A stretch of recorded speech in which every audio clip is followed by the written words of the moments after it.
Hello students, now this is time for your chemistry class, so please connect immediately.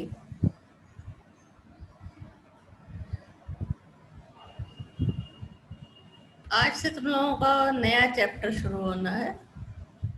इससे morning पहले good morning, और सब ठीक ठाक? Yes ma'am. आज से नया चैप्टर शुरू होना है। इससे पहले तुम लोगों का जो सेकंड बुक है उसमें जितने भी ऑर्गेनिक केमिस्ट्री के चैप्टर थे वो कंप्लीट हो गए। आज से बायोकेमिस्ट्री का एक चैप्टर जो तुम लोगों के सेकेंड बुक में है, बायो मॉलिक्यूल, तो आज ये चैप्टर स्टार्ट करना है। और उसके बाद एक चैप्टर और शायद इस बुक में बचेगा। उसके बाद हम फर्स्ट जो बुक है उसके चैप्टर बारी बारी से देखेंगे। तो आज का चैप्टर है बायो मॉलिक्यूल्स। बायोमोलिक्यूल्स में कार्बोहाइड्रेट पढ़ना है, प्रोटीन के बारे में पढ़ना है, इसके अलावा विटामिन्स है, न्यूक्लिक एसिड है। तो बायोलॉजी वालों के लिए तो ये आसान है, हालांकि मैथ वालों के लिए भी कोई दिक्कत नहीं है, केमिस्ट्री ही है इसमें मोस्टली।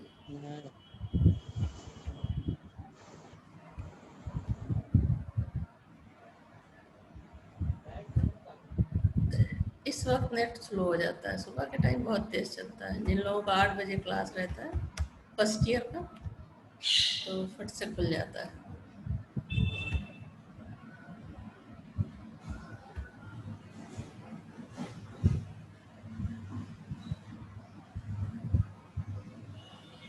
यस,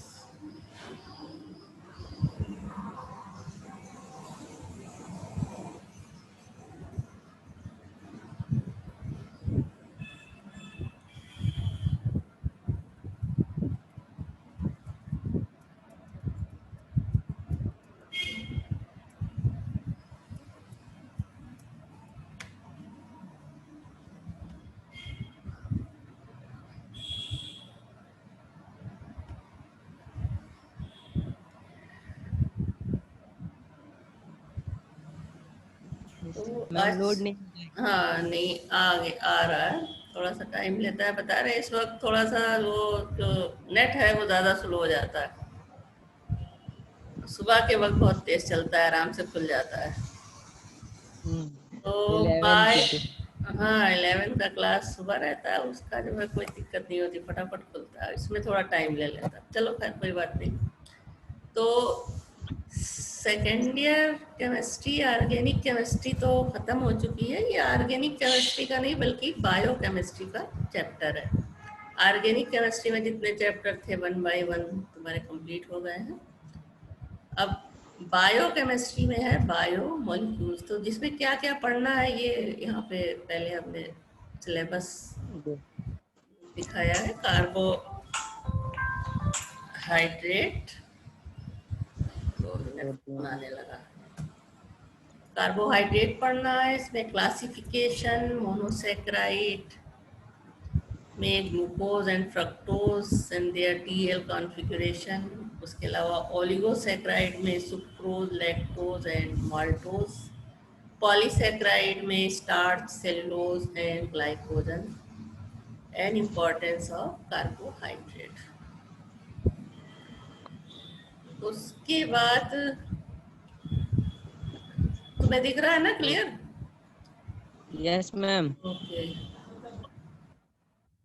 प्रोटीन के बारे में पढ़ना है, elementary idea of amino acids और peptide bond, polypeptide and protein, structure of protein, primary, secondary, tertiary and quaternary. इस प्रोटीन के बारे में जो एमिनो एसिड है उनका स्ट्रक्चर और qualitative qualitative ideas only, denaturation of proteins. उसके अलावा vitamins, enzymes, nucleic acid, DNA RNA. Biology में पढ़ा है इसको अभी कि नहीं, डीएनए आरएनए? और यस मैम। हो गया है। हाँ, तो और हार्मोन्स। तो यहाँ पे तुम्हें केमिकल, उनकी स्ट्रक्चर, प्रॉपर्टीज, ये सारी चीज़ें इसमें पढ़ना है। तो बायोमोलिक्यूल्स हैं क्या, स्टार्टिंग से देखते हैं, थोड़ा सा बड़ा कर लिया जाए। Yes, biomolecules, the complex organic molecules which form the basis of life, that is which build up living organisms and are also required for their growth and maintenance, are called biomolecules. These Polymer. are related to the living organism in the following sequence. Living organism में argon बनते हैं tissues से, और tissue cell से बनती है, और उसके बाद ऑर्गेनेल्स, और ये बनते हैं बायोमोलिक्यूल्स से।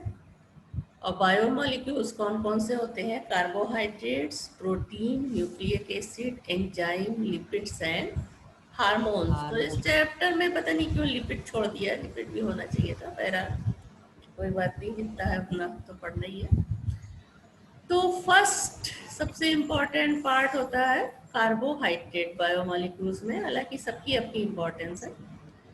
These are the compound of carbon, hydrogen and oxygen. Carbohydrates are defined as optically active polyhydroxyaldehyde or polyhydroxy ketones, or the compound which give these on hydrolysis. तो ये दोनों या तो ये इनके कंपाउंड होते हैं, या इनकी डेफिनेशन क्या होगी? Compounds which gives polyhydroxyaldehyde or polyhydroxy ketones are known as carbohydrates. Carbohydrates are a polyhydroxy compound that has an aldehydic or ketonic functional group, either free or as hemiacetal और acetal, यानी combination form में होते हैं या free भी होते हैं। Physically, carbohydrates are white solids sparingly soluble in organic solvent and are soluble in H2O. Many carbohydrates of low molecular masses have C-test tests. The names of the simplest carbohydrates end in O's. Simplest जो carbohydrates होते हैं last में उनके नाम में ओज होता है। Carbohydrates with an aldehyde structure are known as aldose, and those with ketonic structure are ketos. इस तरह से ये ग्लूकोज और फ्रक्टोज ये मोस्ट इम्पॉर्टेंट कार्बोहाइड्रेट्स हैं। तो इनमें जो है फ्रक्टोज में कीटोन ग्रुप होता है CH2OH, C double bond O ketone group CH2OH whole 4। Formula molecular formula दोनों का सेम है, ग्लूकोज का भी C6H12O6, यहाँ भी C6H12O6। ग्लूकोज में एल्डिहाइड ग्रुप होता है CHOH होल 4 और C2OH। तो ग्लूकोज क्या है? एल्डोज है, और फ्रक्टोज कीटोज है। Now classification of carbohydrate. The carbohydrates are divided into three major classes depending upon they go to hydrolysis. Hydrolysis में किस तरह का प्रोडक्ट देते हैं, इस बेस पे कार्बोहाइड्रेट्स को क्लासिफाई किया गया है। पहला है monosaccharides. These are single unit carbohydrates which cannot be broken into lower sugars upon hydrolysis. They have general formula CnH2nO, that is C, जैसे ये ग्लूकोज फ्रक्टोज ये मोनोसैकराइड्स हैं, ये हाइड्रोलिसिस पे और छोटी यूनिट नहीं देते, such as glucose and fructose. Second है oligosaccharides. These carbohydrates are gives 2 to 10 molecule of monosaccharides on hydrolysis.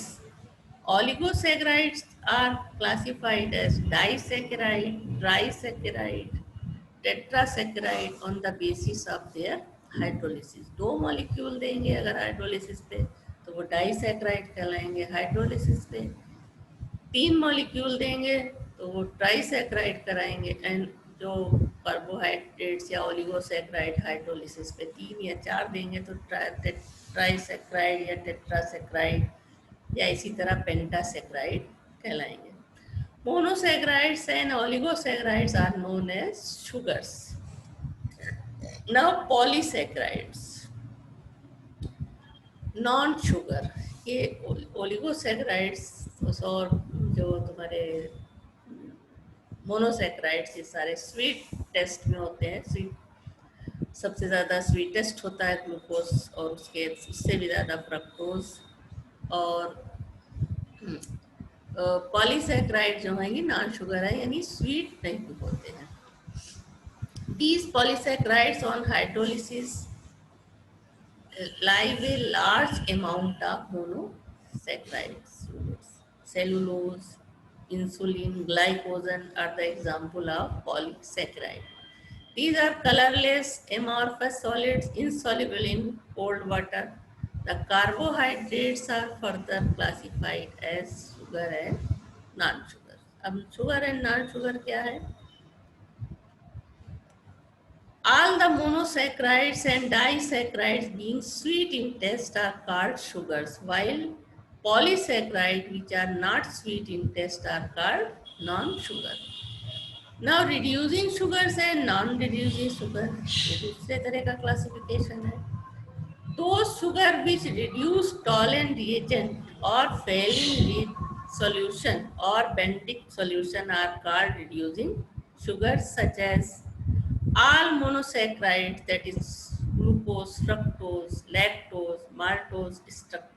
are reducing sugars. But those which do not reduce these reagents are called non-reducing sugars. All polysaccharides such as starch, cellulose, glycogen and dextrose, etc. are non-reducing sugar. Now monosaccharide, monosaccharide की study सबसे ज़्यादा इसमें important है, तो हम लोगों को पहले पढ़ाना है।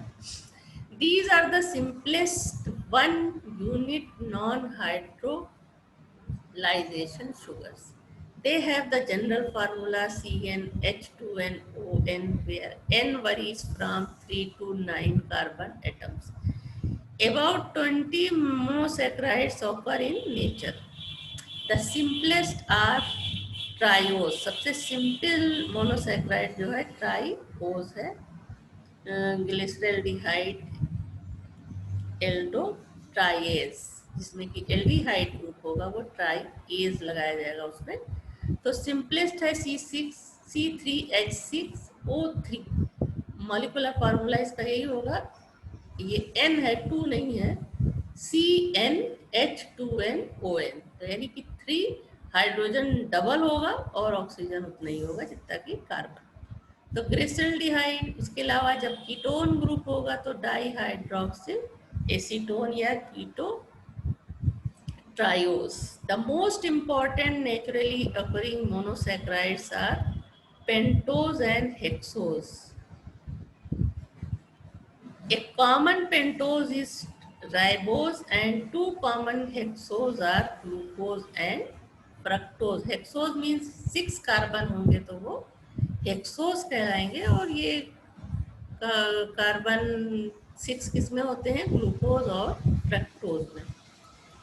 अब ये क्लासिफिकेशन ऑफ कार्बोहाइड्रेट जो अभी पढ़ा तुमने वो समराइज किया हुआ है इस तरह से। कार्बोहाइड्रेट्स 2 तरह के हैं, एक शुगर्स, दूसरे नॉन शुगर्स। नॉन शुगर्स कौन से हैं? पॉलीसैकेराइड्स। शुगर्स में मोनोसैकेराइड्स और oligosaccharides.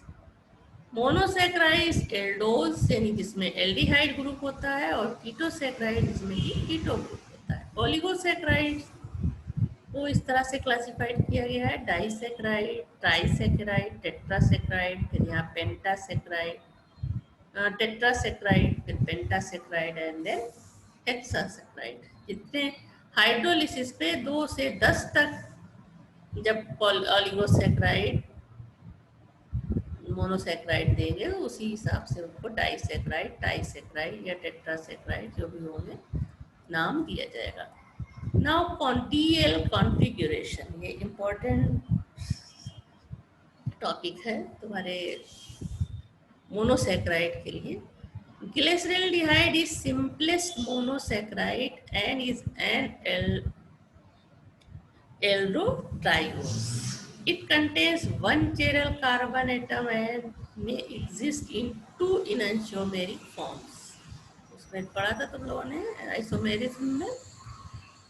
Rosenhoff proposed DL configuration system to express the relative position of different groups at chiral carbon atom.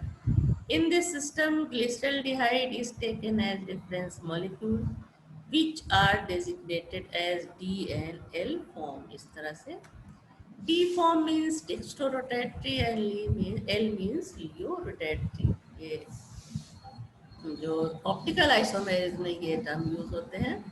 अब यहाँ पे ये CHO ग्रुप है, इसमें भी CHO ग्रुप है, D ग्लिसरॉल्डिहाइड और ये L ग्लिसरॉल्डिहाइड। मॉलिकुलर फार्मूला इनका सेम है, सिर्फ इनका स्ट्रक्चर किस तरह से डिफर हो जाता है। ये चिरल कार्बन जिससे कि ये चारों ग्रुप जुड़े हुए हैं। OH on the तो left side of D glyceraldehyde में HOH इस तरह से है, और जब L ग्लिसरॉल्डिहाइड देखोगे तो ये ऐसा लगेगा जैसे ये मिरर में देखा जा रहा है। OH इधर होगा और H इधर होगा, तो यही कहलाता है DL configuration of monosaccharides. Ma'am L वाला लेफ्ट साइड में है ना, L OH लेफ्ट ये साइड में। L है, ये L ग्लिसरॉल्डिहाइड ये है। उससे मतलब इसमें नहीं है OH किस साइड लिखा है, इससे मतलब नहीं है। ये जो सामने स्ट्रक्चर जिसका आ रहा है वो L ग्लिसरॉल्डिहाइड यानी लियोरोट्रैटरी है, और जो इधर है ये साइड में लिखा गया है वो डेक्स्ट्रोरोट्रैटरी है। वो अपने से दाएं बाएं से मतलब नहीं है उसका। ओके तो इसमें CHO फिर HOH, और जब अगला उसका स्ट्रक्चर होगा जो L फॉर्म होगा वो उसमें OH उसके सामने आएगा। By comparing the configuration at most distant carbon atom from carbonyl group, monosaccharides are also classified as DL. If configuration at most distant chiral carbon from carbonyl group resemble with D glyceraldehyde, then it is belongs to D family, and if resemble with L glyceraldehyde, then it is L family. यानी और दूसरे member जो होंगे तो जिसकी तरह का structure उसमें होगा, जिनका स्ट्रक्चर डी फॉर्म के कंपाउंड्स की तरह होगा वो डी फैमिली के ग्रुप के कंपाउंड कहलाएंगे, और जिनका स्ट्रक्चर एल फॉर्म की तरह होगा वो, अब जैसे ये तुम्हारा है, जैसे अभी जो स्ट्रक्चर इतना देखा था तो उसी तरह का स्ट्रक्चर इसमें है। OH फिर इधर OH कार्बन एटम सिर्फ इसमें ज़्यादा हो जा रहे हैं, तो ये डी ग्लिसरॉल्डिहाइड कहलाएगा, क्योंकि ये जो अभी तुमने डिओरोट्रैटरी स्ट्रक्चर देखा छोटा सा उससे मिलता जुलता है। और दूसरा इधर जो है ये दूसरे वाले जो एल स्ट्रक्चर था उससे मिलता जुलता है, तो ये एल फैमिली का कहलाएगा, यानी लियोरोट्रैटरी और ये डेक्स्ट्रोरोट्रैटरी।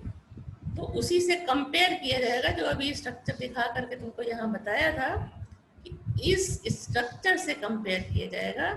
जो मॉलिक्यूल इसकी तरह दिखेंगे वो डी फैमिली के होंगे, और जो इसकी तरह दिखेंगे वो एल फैमिली के होंगे। तो यहाँ देखो ये दोनों ही क्या है, ग्लिसरॉल्डिहाइड है, और ये 1 2 3 4 5 6 यानी कि ग्लूकोज है, लेकिन ये इसका डी फॉर्म है और ये इसका एल फॉर्म है। इसमें क्या है, चीज़ें रोटेट कर जा रही हैं। यहाँ पे HOH है तो यहाँ HOH ऐसे आ जा रहा है, H इधर आ गया। अब ये HO और H है, लेकिन इसमें क्या है, OH इधर आ गया, H इधर चला गया। बाकी दोनों सेम है, और नीचे का स्ट्रक्चर उसी तरह से है जो तुमने अभी इससे पहले स्ट्रक्चर देखा था। तो नीचे का पोर्शन जब हम कंपेयर कर रहे हैं तो ये डी फॉर्म की तरह है और ये एल फॉर्म की तरह है। Similarly, D and L fructose may be represented as, अब ये फ्रक्टोज है, इसमें क्या है, कीटोनिक ग्रुप है, तो इसका भी जब हम कंपेयर करेंगे उससे, तो ये किससे कंपेयर हो रहा है, यहाँ तक का स्ट्रक्चर अलग है। ये यहाँ पे देखो HOH, फिर यहाँ पे HOH ऐसे हो जा रहा है, उलट जा रहा है, तो ये D फॉर्म की तरह है और ये L फॉर्म की तरह है। तो यही DL कॉन्फ़िगरेशन कहलाता है मोनोसैकेराइड्स में। अब ये सम नेम ऑफ मोनोसेक्राइड्स यहाँ दिए हुए हैं, एग्जाम्पल दिए हुए हैं। जब इसमें एल्डोज और कीटोज यानी इन सब में कीटोनिक ग्रुप होंगे और इन सब में एल्डिहाइड ग्रुप होंगे, लेकिन कार्बन कितने कार्बन प्रेजेंट हैं उसके हिसाब से इनका स्ट्रक्चर है और इनका नाम है। अब जैसे 3 कार्बन का एल्डोज, तो एल्डो ट्राइओज फार्मूला इसका हो जाएगा C3H6O3। यहाँ भी कीटोज में भी देखो मॉलिकुलर फार्मूला सेम होगा, लेकिन स्ट्रक्चरल फार्मूले में यहाँ पे CHO ग्रुप होगा और यहाँ पे क्या होगा, CO ग्रुप होगा। तो जब कीटोन ग्रुप होगा तो सारे कीटोस कहलाएंगे, और जब एल्डिहाइड ग्रुप होगा तो सारे एल्डोस कहलाएंगे। अब इसमें 4 कार्बन है तो एल्ड्रो टेट्रोस कहलाएगा C4H8O4, यानी H हमेशा डबल होगा C और O से। अब इसमें एल्डिहाइड ग्रुप है तो CH2OH CHOH whole twice CHO, ये इसका ये सिंपल स्ट्रक्चरल फार्मूला होता है ताकि हम पहचान कर सकें। और नाम इसका एग्जाम्पल कौन सा है, एरिथ्रोज एंड थ्रियोज। और ये क्या था, ग्लिसरल्डिहाइड। जो सिंपलेस्ट एल्डोज है उसका नाम होता है ग्लिसरल्डिहाइड, जिसमें सबसे कम कार्बन है। 5 कार्बन तो एल्डोपेंटोज C5H10O5, ये एल्डोज है। CHO ग्रुप इसमें है। एग्जाम्पल है इसके एराबिनोज, राइबोज एंड जाइरोज। 6 कार्बन होगा तो एल्डोहेक्सोस, जब चूंकि एल्डिहाइड ग्रुप है तो हमेशा इसका नाम ALD से शुरू होगा, एल्डो से। C6H12O6 मॉलिकुलर फार्मूला, जो स्ट्रक्चरल फार्मूला है। मैम हाँ, glucose, ma'am glucose. It's glucose. हाँ, ग्लूकोज। ग्लूकोज का भी ये फार्मूला है, ग्लैक्टोज का भी है। इसका थोड़ा बहुत स्ट्रक्चर डिफर कर जाएगा। मैनोज, ग्लूकोज, आइडोज, ये सब नाम है रोज रोज एल्डो आइड्रोज। एल्डोहेक्सोस के, जिसमें कि कार्बन के 6 एटम होंगे। उसके बाद कीटोज, जिसमें कि कीटोनिक ग्रुप होगा, वो सारे ये सारे क्या है, मोनोसैकेराइड ही हैं, लेकिन कीटोन और एल्डिहाइड ग्रुप से इनके नाम अलग हो रहे हैं। कीटोज 3 कार्बन के साथ होगा C3H6O3। यहाँ भी देखो एल्डो ट्राइओस का भी वही मॉलिकुलर फार्मूला, लेकिन यहाँ स्ट्रक्चरल फार्मूला अलग हो जाएगा। CH2OH, C double bond O, फिर CH2OH, CH4 di hydroxy acetone इसका एसीटोन। एग्जाम्पल है। 4 कार्बन कीटो ट्रायोज C4H8O4, इसका मॉलिकुलर स्ट्रक्चरल फार्मूला ये हो जाएगा COCHOH CH2OH। क्या है ये, एरिथ्रोलेज लोज। उसके बाद है 5 कार्बन वाला कीटो कीटो पेंटोज C5H10O5, इसका स्ट्रक्चरल फार्मूला ये हो जाएगा, कीटोनिक ग्रुप है। तो रिबोलोज, जाइलोलोज। और 6 कार्बन जब होगा तो इसका एग्जाम्पल सबसे अच्छा क्या है, फ्रक्टोज, कीटो एक्सोस कहलाता है ये। मॉलिकुलर फार्मूला है C6H12 6, यहाँ पे भी जैसे ग्लूकोज का था, लेकिन स्ट्रक्चरल फार्मूला डिफर कर गया। CH2OH COCHOH whole thrice CH2OH। Example इसका फ्रक्टोज और सार्कोज। तो ये सिंपलेस्ट वो थे ग्लिसरल्डिहाइड, जिनमें कि 3 सबसे जो सिंपल मोनोसेक्राइड होता है वो 3 कार्बन का होता है। उसके बाद 3 4 5 6 7 कार्बन तक के इसमें है। 7 कार्बन वाले का कोई एग्जाम्पल नहीं दिया है, लेकिन इसका मॉलिकुलर फार्मूला है C7H14 7O7। और इसका structural formula CH2OH CHOH whole 5CHO। तो ये कुछ इंट्रोडक्शन एक तरह से समझ लो था तुम्हारे चैप्टर का, मोनोसेक्राइड। अब जब अगला क्लास होगा उसमें जो है ग्लूकोज के बारे में, ग्लूकोज के केमिकल रिएक्शन, उनकी प्रॉपर्टीज, ये सारी चीज़ें उसमें डिस्कस की जाएंगी। Okay, okay ma'am. चलो ठीक है, फिर बंद करते हैं।